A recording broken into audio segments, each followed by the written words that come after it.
You know, one of the things that allows the owners of our society to get away with their crimes is that they have weaponized our language against us.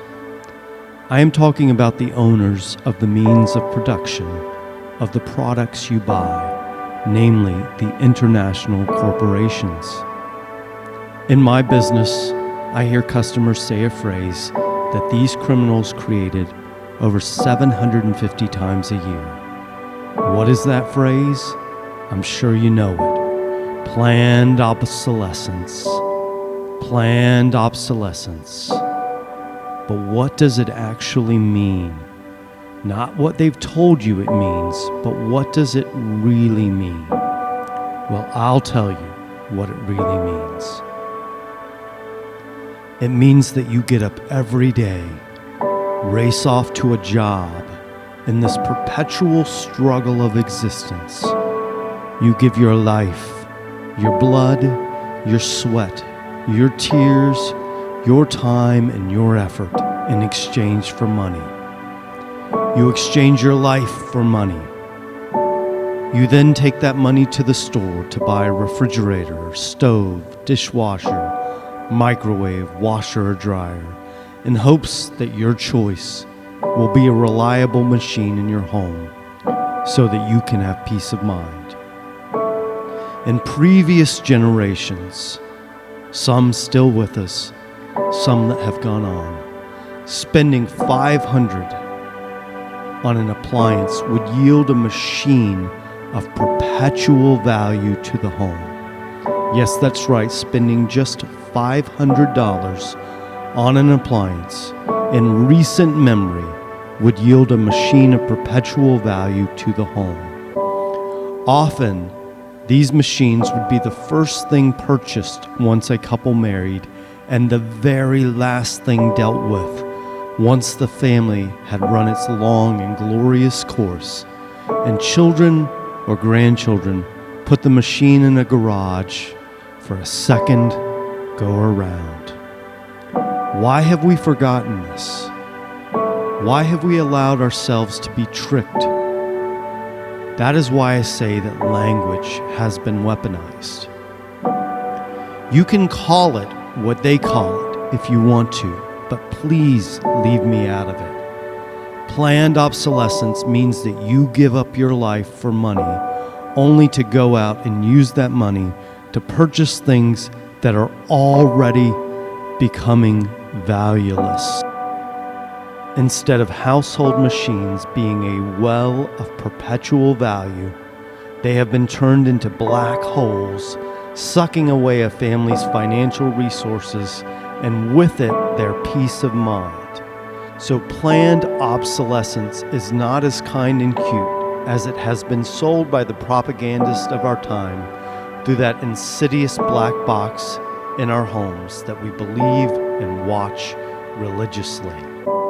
It is an insidious and destructive mental disorder that has gripped our society. It literally has you working harder and harder to acquire things that are guaranteed to lose their value ever more rapidly. This perpetuates a cycle that ends in your total and complete exhaustion. Do you not understand why it's such a dangerous thing to call it planned obsolescence?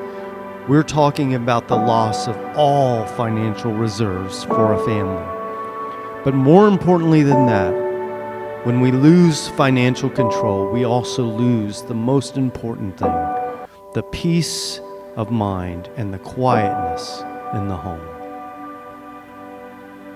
I don't know about you, and it's just us here. But I take it personally when my only choice is to give up my life, the only thing that I have of true and intrinsic value, in exchange for machines that are junk. I don't know what it does to you, but I cannot allow such double think and double speak to exist in my mind and heart. So then a sober and honest look at the depth of depravity existing in our thought processes is a necessary first step. We can't even begin to survey the damage wrought by the weapon of planned obsolescence until we see what it has done to how we think. That is why I have chosen to expose the phrase planned obsolescence for what it really is, an idiom of ignorance that has been weaponized and rained down on us like hellfire missiles.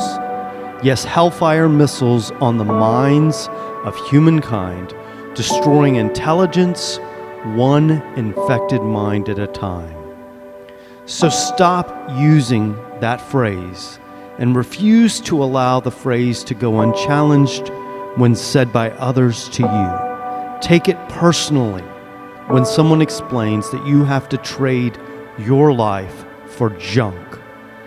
Say that you don't accept it and that you want to have a real conversation about why things have become so bleak.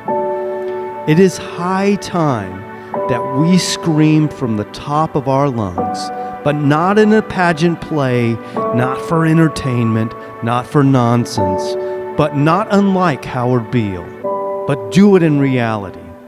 I am a human being, God damn it. My life has value. The originators of the phrase planned obsolescence want you to exchange your life for junk. So it is time now, more than ever before, in reality, in honesty and sincerity, to say, I am a human being. God damn it. My life has value. I am Jason Castle, and you've been listening to the Chronicles of the Appliance Apocalypse in Lakesh.